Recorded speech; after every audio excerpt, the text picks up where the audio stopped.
Welcome back to the Nephrology Board Review channel. I am Dr. Amit Koshal, and today we are continuing our Landmark Trials in Nephrology series with EMPA-KIDNEY, the trial that made sodium glucose cotransporter 2 inhibitors, or SGLT2 inhibitors, standard of care across the entire chronic kidney disease population.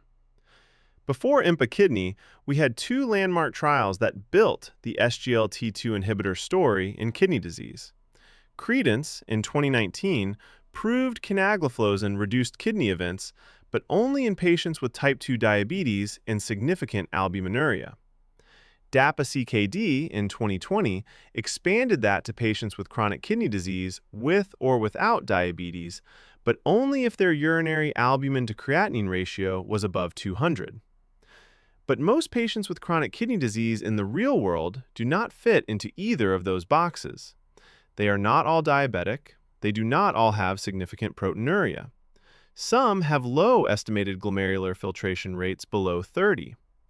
Nephrologists ask the question every day, what about the average chronic kidney disease patient in my clinic?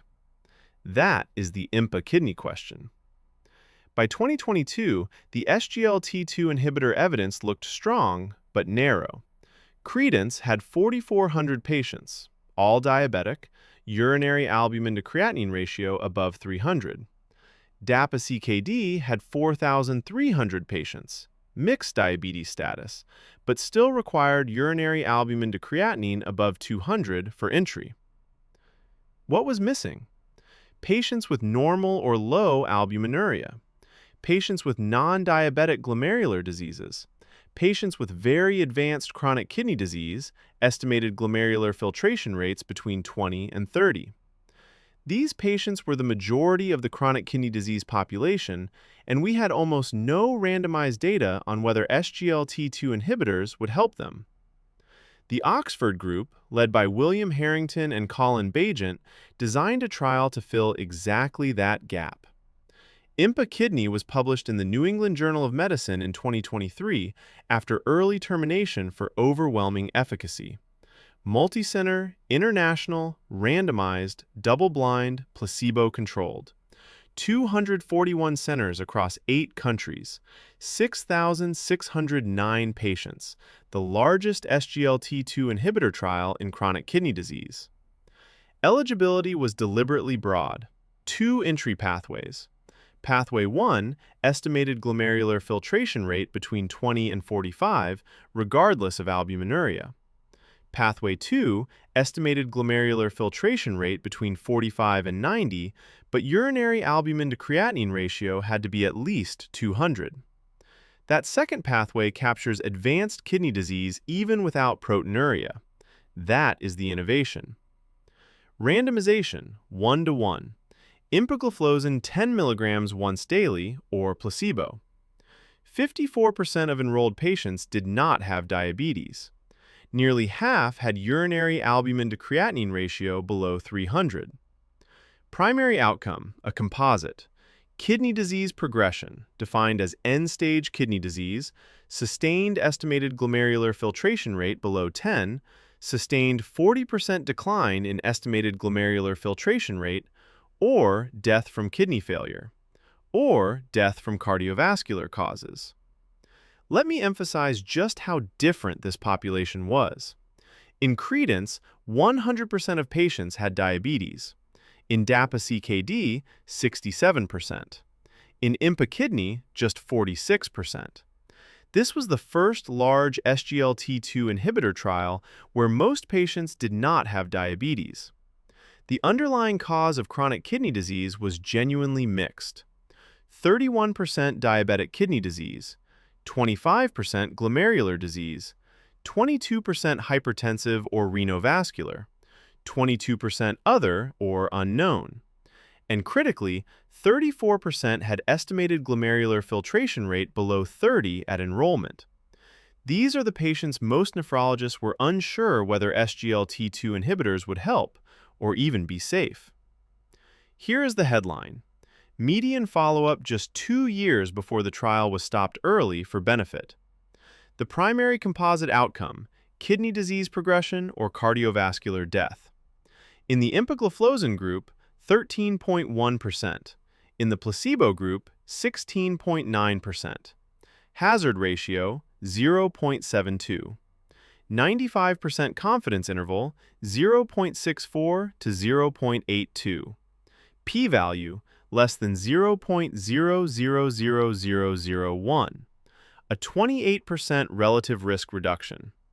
Over 2 years, 42 fewer primary outcome events per 1,000 patients treated. This was a robust, dominant signal.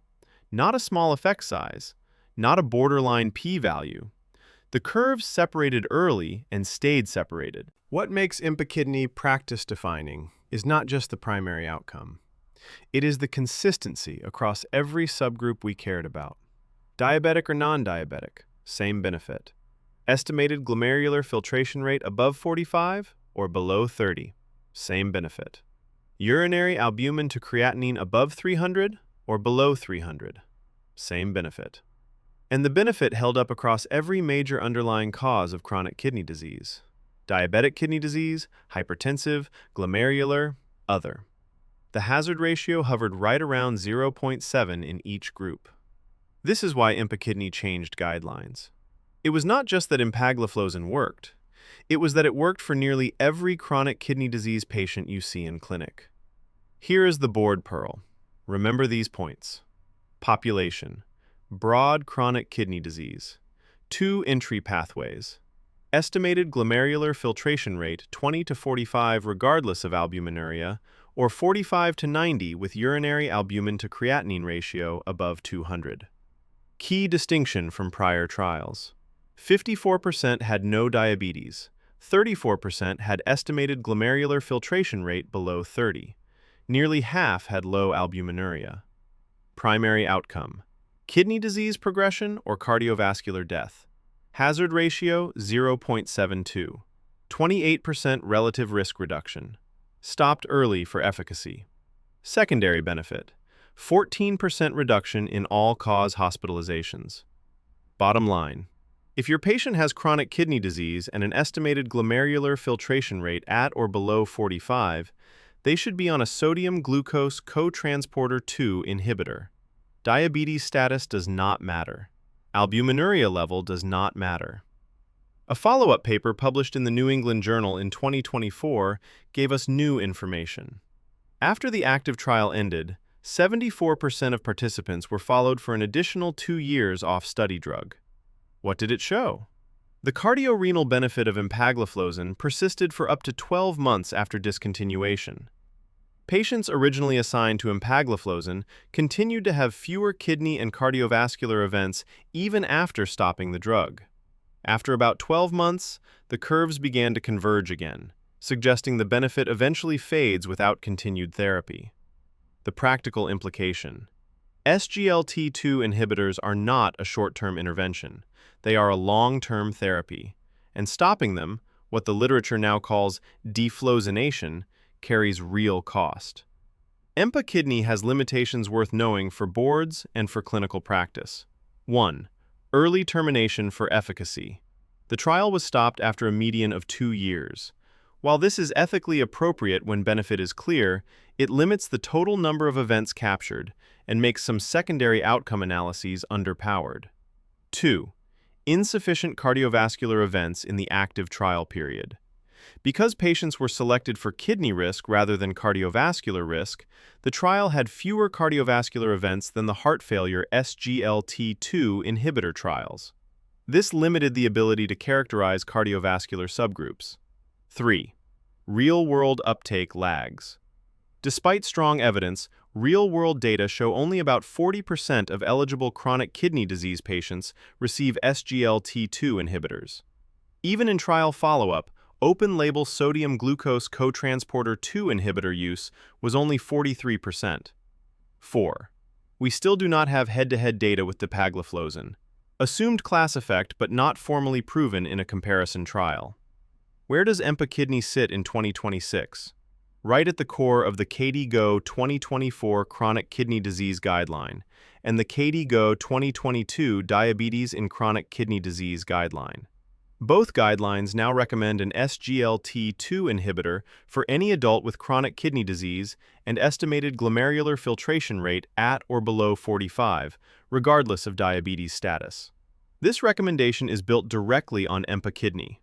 The KDIGO pillars of modern chronic kidney disease therapy now include 4 classes: renin-angiotensin system blockade, SGLT2 inhibitors, non-steroidal mineralocorticoid receptor antagonists in diabetic kidney disease, and glucagon-like peptide 1 receptor agonists in diabetic kidney disease after the FLOW trial.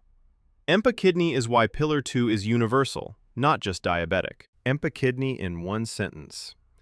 In a broad range of adults with chronic kidney disease at risk of progression, Empagliflozin reduced kidney disease progression or cardiovascular death by 28%, with consistent benefit regardless of diabetes status, albuminuria, or underlying cause. This is the trial that made sodium glucose cotransporter 2 inhibitors a universal standard of care in chronic kidney disease. If this video was useful, subscribe, hit the bell, and share it with your fellows and residents. For kidney health content aimed at patients, check out my Substack, Kidney Health Explained. Link in the description. I am Dr. Amit Kaushal. Thanks for watching.